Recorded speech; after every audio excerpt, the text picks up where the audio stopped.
So hi, fan కొద్దిగా తగ్గించు. నేను ఇప్పుడు ఒక స్టోరీ చెప్తాను.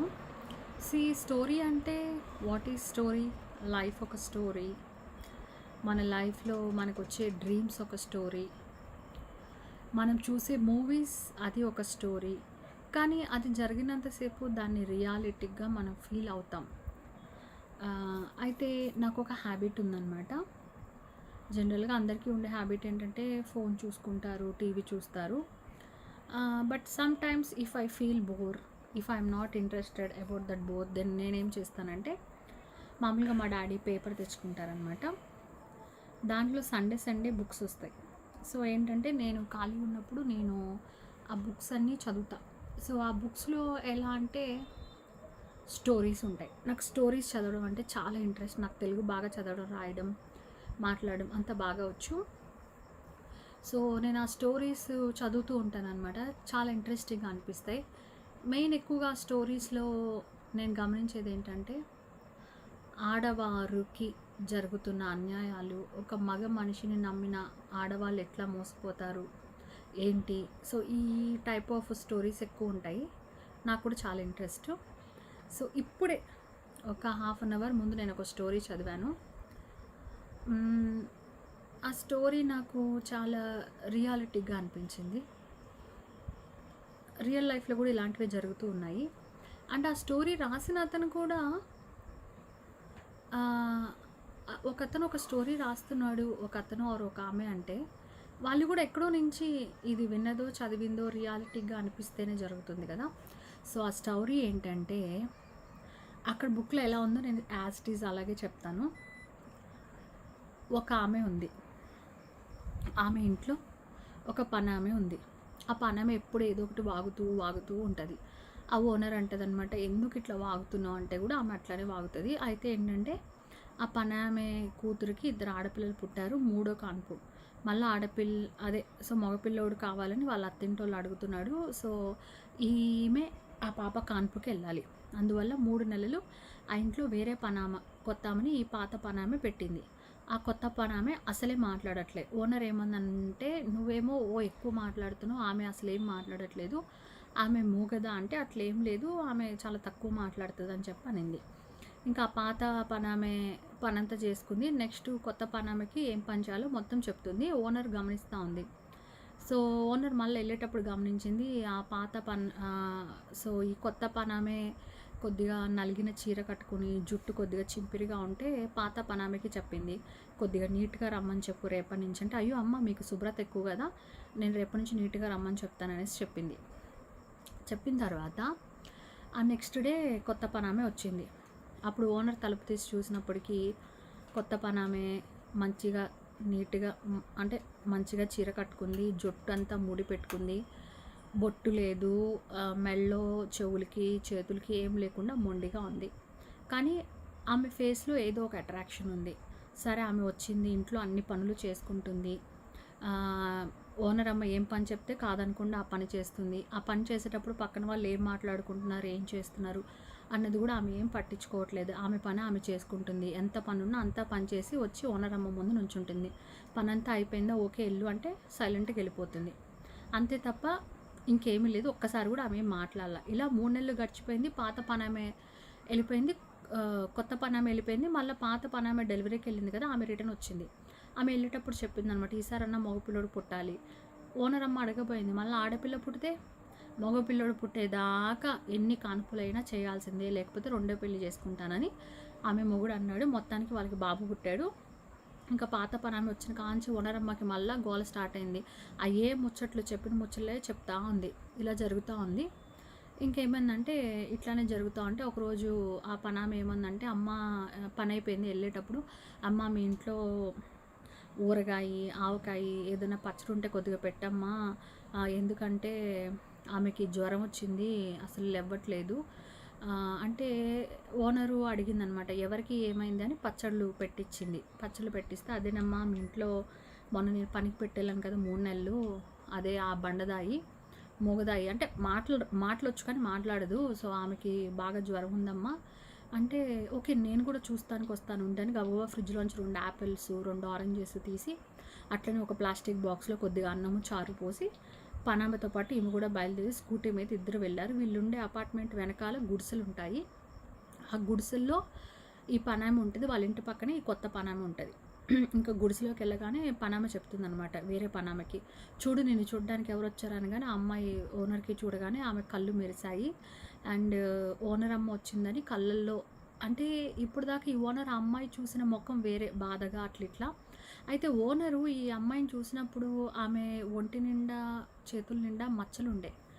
ఆ ఓనర్ చూసినప్పుడు ఏంటి మచ్చలు, ఏదో బాగా రాళ్ళతో కొట్టి దెబ్బలు తగిలి ఆ దెబ్బలు మానిన మచ్చల్లాగా ఆమెకు అనిపించాయి. కానీ అంత ఆమెను అడగలేదు ఏమైందని. అవి కొద్దిగా తగ్గినట్టున్నాయి. ఇక కూర్చుంటే ఇక పనామ చెప్తుందనమాట వేరే పనామ, ఇలా మొగుడు ఉండేవాడు, దీన్ని బాగా రాళ్ళతోటి కొట్టేవాడు, ఆ రాళ్ళు ఎక్కడ పడితే అక్కడ తగిలేసి ఒళ్ళంతా దెబ్బలు రక్తం కారి ఇట్లా మచ్చలయ్యాయి, వాడికి అనుమానం అనమాట, ఎవరిని చూసినా ఎవరితో మాట్లాడినా ఇది వచ్చినప్పుడు చాలా అందంగా ఉంటుండే, ఇప్పుడు ఇలా తయారైపోయింది, అసలు ఇప్పుడు ఎవరితో మాట్లాడదు, అందుకే దీన్ని మూగదాయి బండదాయి అని మేము అంటాము.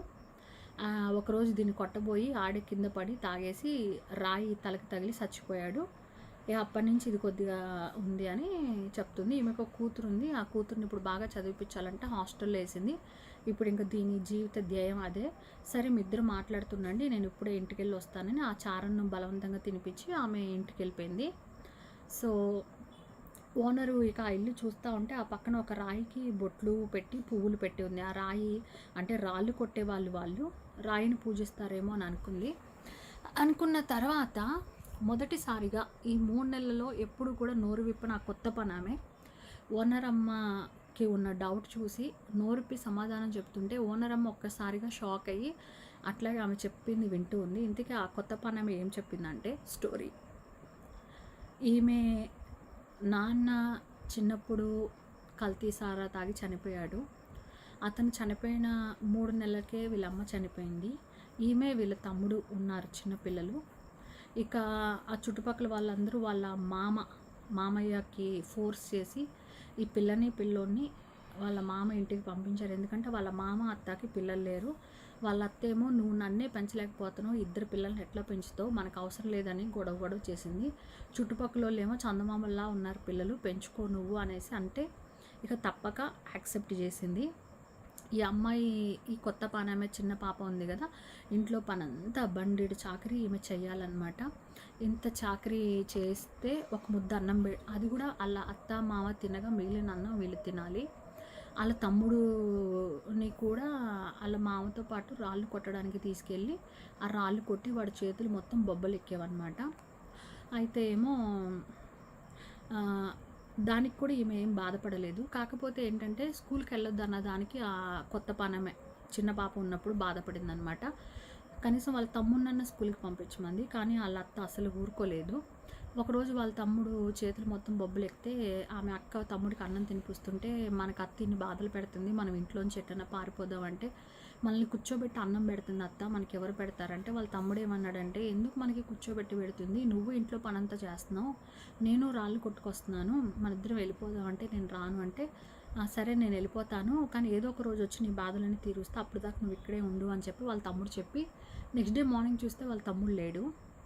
ఈ అమ్మాయి వాళ్ళ అమ్మా నాన్న చనిపోయినప్పుడు కూడా బాధపడలేదు, కానీ వాళ్ళ తమ్ముడు వెళ్ళిపోయినప్పుడు చాలా బాధపడింది. ఇంకా వీళ్ళ మామ రోజు తాగి రావడం, ఇక అత్త మామ ఇద్దరు మందు తాగుతారు. మందు తాగాక నైట్ అత్తేమో గురకలు పెట్టి పడుకుంటే వాళ్ళ మామ ఈ అమ్మాయి దగ్గరికి వచ్చి ఏడ్చేవాడు అనమాట. మీ అత్త నన్ను ఎన్ని బాధలు పెడుతుంది అంటే ఈ అమ్మాయి కూడా ఏడ్చేది. అట్లా అట్లా రోజుకి మామ ఎక్కువ సమయం ఈ పిల్లతో కూర్చుని మాట్లాడుతూ మామ ఏడవడం మానేశాడు, ఈ అమ్మాయి ఏడవడం స్టార్ట్ చేసింది. ఈ ఏడ్చే అమ్మాయి నోరుని మామ నోరు తెరవనీయకుండా గట్టిగా నోరు పట్టేసి ఈ అమ్మాయిని అనుభవించడం స్టార్ట్ చేశాడు. కానీ ఈ అమ్మాయి ఏ రోజు అత్తకి చెప్పలేకపోయింది. కొన్ని రోజులకి ఈ అమ్మాయికి ఒళ్ళంతా చాలా నీరసంగా, వాంతులుగా, ఏ పని చేయలేకుండా, కడుపంతా బరువుగా ఉంటే ఇంటికి నర్సు వచ్చి చెక్ చేస్తారు ప్రతి ఇంటికి. ఆ నర్సు చెక్ చేసి ఏదో మాట ఇంట్లో చెప్పగానే అత్త మామ మధ్య పెద్ద గొడవలు అయినాయి. అత్త వచ్చి ఈ అమ్మాయిని కొట్టసాగింది, నువ్వు ఇంట్లో మా కళ్ళ ముందే ఉన్నావు కదా, ఇంతలోకి నీకు కడుపు ఎలా వచ్చిందని కొడతా ఉంటే మా వచ్చి అత్త చేతిని ఆపాడు. అప్పుడు అత్తకు అర్థమైంది ఈ పనంతటికి కారణం మామ అని. అప్పుడు అత్త చాలా తిట్టిందనమాట. నీకు వావి వరుసలు లేవా? నీ బిడ్డలాగా పెంచుకుంటున్నాం మనం. అదే నీ బిడ్డ అయితే నువ్వు ఇట్లా చేస్తావా? అంటే మావ ఏమన్నాడంటే, నువ్వు నన్ను మగాడు కాదన్నావు కదా, ఇప్పుడు తెలిసిందా నీకు నువ్వే ఆడదానివి కాదనేసరికి అత్తకి ఇంకా ఎక్కువ కోపం వచ్చింది. నేను నీతో కలిసి ఉండను అని చెప్పేసి ఇంకా శాపనార్థాలు పెట్టి తెలిపోయిన తర్వాత ఈ ఈ మామ ఈమె ఇద్దరు కలిసి కొత్త కాపురం పెట్టారు. అత్త వేరే గుడిసెలో, మామ ఈ అమ్మాయి వేరే గుడిసెలో ఉంటున్నారు. ఇలా వీళ్ళ కాపురం సాగుతూ ఉంది. వాళ్ళ అత్త రోజు తిట్లు శాపనార్థాలు పెడుతూనే ఉంటుంది. వచ్చిన డబ్బుల్లో సగం డబ్బులు ఆమె తీసేసుకుంటుంది. మిగతా డబ్బులు ఈయన మందు తాగేస్తాడు. మిగిలితే ఇంట్లోకి సరుకులకి ఇస్తాడు, లేకపోతే లేదు. ఇలా ఉండగా ఈ అమ్మాయికి పాప పుట్టింది. పాపే ప్రపంచం అని బతుకుతున్న ఈ అమ్మాయికి ఎదురు గుడిసెలో రాజన్న అని ఒక అబ్బాయి ఉన్నాడు. అతని ఈమెలో కొత్త ఆశలు రేపాడనమాట. ఎలా అంటే ఇలా మామ రాళ్ళు కొట్టడానికి వెళ్ళినప్పుడు మధ్యాహ్నం టైంలో ఎవరు ఉండరు. ఆ అబ్బాయి వచ్చి నువ్వు నీరసంగా ఉన్నావు, ఇది తిను అని ఒక ఫ్రూటో, ఒక పచ్చడో, ఒక అన్నమో తన తాహతకు తగ్గట్టుగా ఏదో ఒకటి ఇవ్వడం స్టార్ట్ చేసేసరికి ఎవరి దగ్గర ప్రేమ లేని అమ్మాయికి అతని ప్రేమ అనేది చాలా నచ్చింది. తన నోటికి తన బాడీకి కూడా తెలియని ఒక కొత్తదనాన్ని అతను పరిచయం చేశాడు. అతని ప్రేమలో ఆమె పూర్తిగా మునిగిపోయింది. వాళ్ళిద్దరూ శారీరకంగా, మానసికంగా అన్ని రకాలుగా ఒకటయ్యారు. తర్వాత వాళ్ళ మామ వచ్చి ఈమెను ముట్టుకుంటే కూడా ఈమెకి చీమలు జర్రెలో పాకినట్టు అనుభవిస్తే వాళ్ళ మామ స్టార్ట్ చేశాడు, ఎవరిని మరిగావే నువ్వు, నీకు నేను ఎందుకు నచ్చట్లేదు అని. ఇక ఆ అమ్మాయిని బూతులు తిట్టడం, అలా కొట్టడం, ఈ కొట్టడం బాగా ఎక్కువైపోయింది. ఎక్కడ పడితే అక్కడ రాళ్ళతో కొట్టేసరికి ఆమెకు మొత్తం చాలా ఇదైపోతే చుట్టుపక్కల వాళ్ళు చూసి ఆ రాజన్న అనే అతన్ని ఊరు నుంచి వెళ్ళిపోమనేసి చాలా గొడవ పెట్టారు. అతను వెళ్ళిపోతుంటే అతనితో పాటు ఈ అమ్మాయి బిడ్డను కూడా తీసుకుని వీళ్ళు ముగ్గురు కలిసి ఊరు వదిలి పారిపోయి వేరే ఊరికి వెళ్ళిపోయారు. అలా మామను వదిలేసింది ఏమే. ఎందుకంటే ఇతను పూర్తిగా నమ్మింది, ఇతనే ప్రపంచం అనుకుంది, ఇతనితో కలిసి జీవితం స్టార్ట్ చేసింది. కానీ ఒక సామెత ఉంది కదా, పెనం మీద నుంచి రొట్టె ఇరిగి పొయ్యిలో పడింది అన్నట్టు అమ్మాయి పరిస్థితి అయింది. ఈ రాజన్న కూడా మగాడే.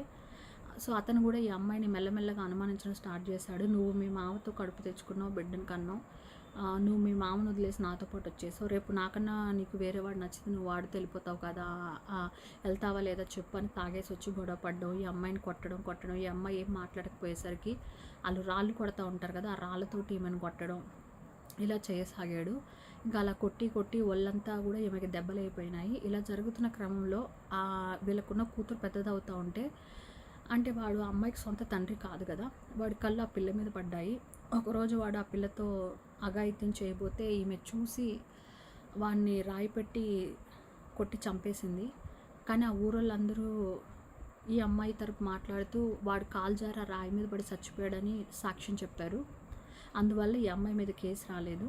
ఆ పిల్లని హాస్టల్లో వేసింది. ఆ రోజు నుంచి ఈ అమ్మాయికి అబ్బాయిలంటే ఒక ఈర్ష్య, ఒక భయం, అంటే ఏ మగాడైనా ఇంతే కదా, వేస్ట్ అన్నట్టు ఒక అభిప్రాయం పడిపోయింది.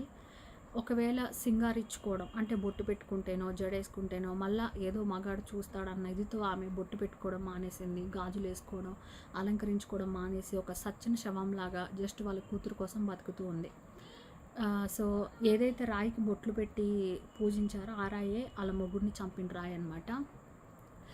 ఇదంతా స్టోరీ చెప్పేసరికి ఒక్కసారిగా ఆ ఓనర్ అమ్మకి అంటే ఈమె లైఫ్ మొత్తం వినేసరికి ఆమెకు చాలా బాధ అనిపించి ఆమె హెడ్ని ఈమె హార్ట్కి పెట్టుకొని ఓకే ఏడవకు అనేసి అనింది.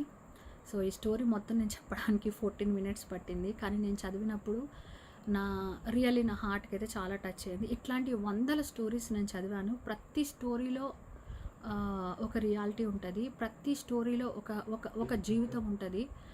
అంటే అది ఎవరో బతుకుంటారు, ఎవరికో జరుగుంటుంది లేదా ఎవరికో జరగబోతుంది. బట్ ఇప్పుడు నేను చెప్పిన స్టోరీ నిజంగా ఎన్నో కుటుంబాల్లో జరుగుతూ ఉంది.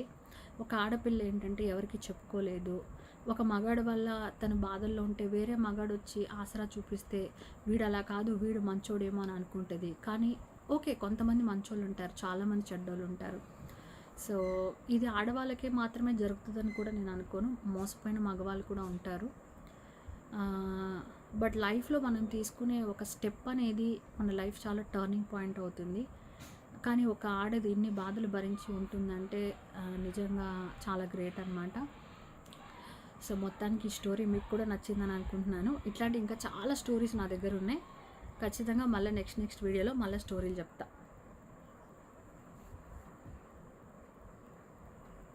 స్టోరీ విన్నావా నాది? ఇప్పుడు ఈ స్టోరీ నేను మీ అందరికీ ఎందుకు చెప్పానంటే, నేను ఏదైనా మనసు విప్పి మాట్లాడుకోవాలంటే నాకెవరూ లేరు. నేను ఏదైనా చెప్పినా మా ఆయన వినడు. అందుకే నేను ఇట్లా వీడియో పెట్టి మీ అందరికీ చెప్తున్నా. ఆయన విన్నా కూడా మీ అందరికీ చెప్తా, కానీ ఆయన నన్ను ఎప్పుడు పట్టించుకోడు. ఇక మా పాప వస్తుంది, ఆమె ఎప్పుడు నన్ను చిటుకు చిటుకు కొడదామా అని చూస్తుంది. Okay, bye.